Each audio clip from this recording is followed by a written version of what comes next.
बिहार की सियासत में रोज एक मोड़ आ रहे हैं। सूबे की सत्ता पर भले ही बीजेपी और जेडीयू काबिज है, लेकिन दोनों ही दलों के रिश्तों को लेकर हर रोज नए नए दावे किए जा रहे हैं। आरसीपी सिंह के जेडीयू से इस्तीफे के बाद राजनीति और भी गर्मा गई है। पीएम नरेंद्र मोदी की अगुवाई में रविवार को हुई नीति आयोग की बैठक से सीएम नीतीश कुमार की दूरी बनाए रखा, तो दूसरी तरफ जेडीयू ने केंद्रीय मंत्रिमंडल से बाहर रहने का फैसला किया। इस तरह टकराव बना हुआ है। ऐसे में सवाल उठता है कि आखिर नीतीश बीजेपी के बीच ये रिश्ता क्या कहलाता है। बता दें कि बिहार में बीजेपी और जेडीयू ने 2020 में भले ही मिलकर सरकार बनाने में कामयाब रही है, लेकिन दोनों दलों के बीच सियासी तल्खी बनी हुई है। जातिगत जनगणना से लेकर एनआरसी, एनआरपीआर और अग्निपथ योजना सहित कई मुद्दों पर नीतीश कुमार ने बीजेपी से अलग स्टैंड लिया था।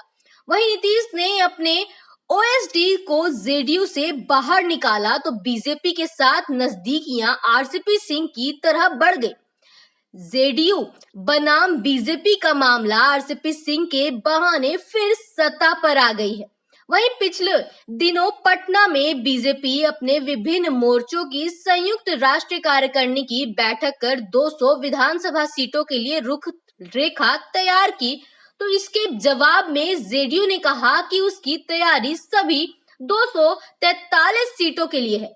ऐसे में राष्ट्रीय नीति आयोग की बैठक ही नहीं, पीएम मोदी और गृह मंत्री अमित शाह के नेतृत्व वाले 4 कार्यक्रमों में नीतीश कुमार के ना शामिल होने की वजह से भी कई तरह के कयास लगाए जा रहे हैं, क्योंकि मुख्यमंत्री सोमवार को अपना जनता दरबार एक बार फिर से शुरू कर रहे हैं।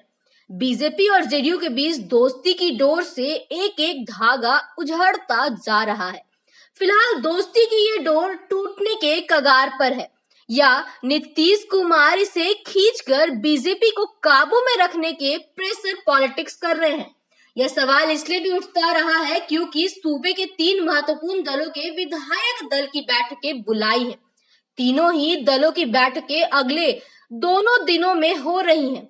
आरजेडी सोमवार को बैठक कर रही है, तो जेडीयू और जीतनराम मांझी की हम पार्टी मंगलवार को बैठक करेगी, जिसके चलते सियासी पंडित इसके अलग थलग निहितार्थ निकाल रहे हैं। पिछले एक महीने पर गौर करें तो देखने में आता है कि बीजेपी और जेडीयू के बीच सब ठीक नहीं चल रहा है।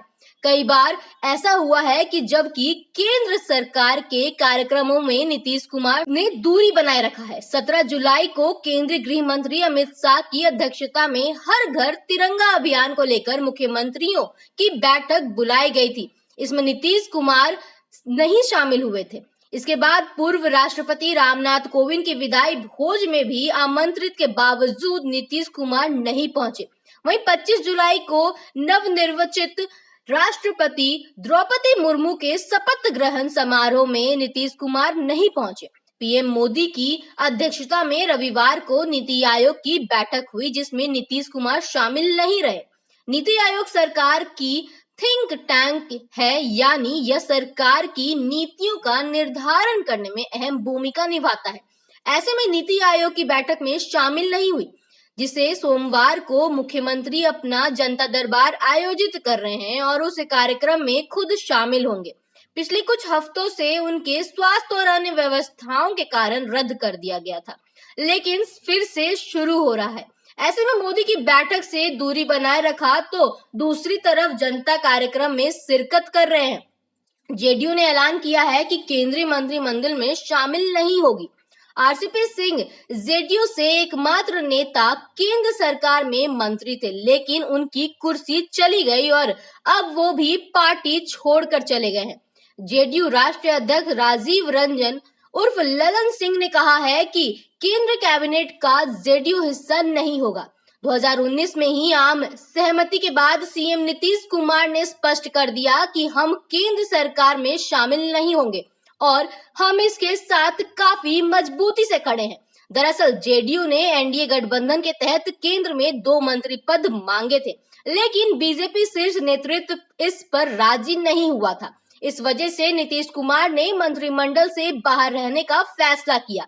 हालांकि सीएम नीतीश कुमार के मर्जी के बगैर जेडीयू के अध्यक्ष रहते हुए आरसीपी सिंह खुद केंद्र मंत्री बन गए थे। बीजेपी के लिए आरसीपी सिंह के मीठे मीठे बोल नीतीश कुमार को कड़वे लगे। इसका खामियाजा यह हुआ कि पहले उन्हें राज्यसभा नहीं भेजा और रविवार को पार्टी से बाहर हो गए। आरसीपी सिंह के जेडीयू छोड़ते ही सियासी घमासान छिड़ गया है और जुबानी जंग तेज हो गई है। आरसीपी सिंह ने जेडीयू को डूबता जहाज बताया और कहा कि नीतीश कुमार कभी प्रधानमंत्री नहीं बनेंगे।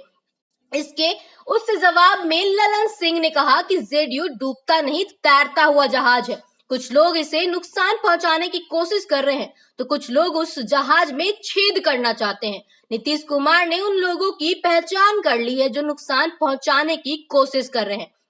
वहीं जेडीयू की सीटें 43 जनाधार के चलते नहीं बल्कि संयंत्र की वजह से हुआ है। उन्होंने कहा कि तब एक मॉडल तैयार किया गया था जिसका नाम था चिराग पासवान और अब दूसरा चिराग मॉडल तैयार करने का षड्यंत्र था। बता दें कि बीजेपी भले ही केंद्र की सत्ता में 8 साल से काबिज हो, लेकिन बिहार में अभी तक अपने दम पर न तो सरकार बना पाई है और न ही अपना मुख्यमंत्री।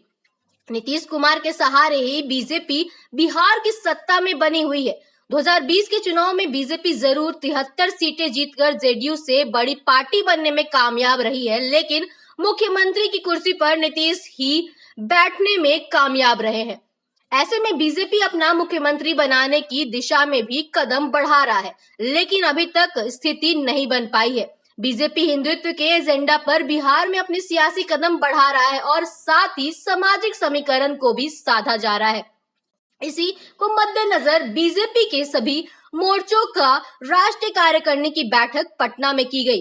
केंद्रीय गृह मंत्री अमित शाह ने पटना की बैठक में दावा किया कि बीजेपी 2024 के लोकसभा चुनाव से अभी से अधिक सीटें जीतेगी। हालांकि बिहार की 40 विधानसभा सीटों में 69 पर एनडीए का ही कब्जा है और कहा जा रहा है कि महज एक सीट के बारे में यह बात कही जा रही है जिस पर कांग्रेस का कब्जा या फिर जेडीयू और एलजेपी को मिली सीटों पर भी चुनाव लड़ने का इरादा है। अमित शाह ने जिस तरह से कहा कि 2024 का लोकसभा और 2025 का बिहार विधानसभा चुनाव नरेंद्र मोदी के नेतृत्व में लड़ा जाएगा, इसके चलते भी जेडीयू के साथ रिश्ते में टकराव दिख रहा है। जेडीयू संसदीय बोर्ड के प्रमुख उपेंद्र कुशवाहा ने पिछले दिनों कहा था कि 2024 में लोकसभा और 2025 विधानसभा चुनाव में बीजेपी जेडीयू का गठबंधन रहेगा या नहीं रहेगा, इसकी कोई गारंटी नहीं दी जा सकती है।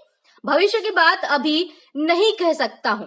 ऐसे में यह बात जेडीयू अध्यक्ष आरसीपी सिंह ने भी कही थी कि बीजेपी और जेडीयू अगला चुनाव साथ लड़ेंगे। अभी इस बात को हम कैसे कह सकते हैं?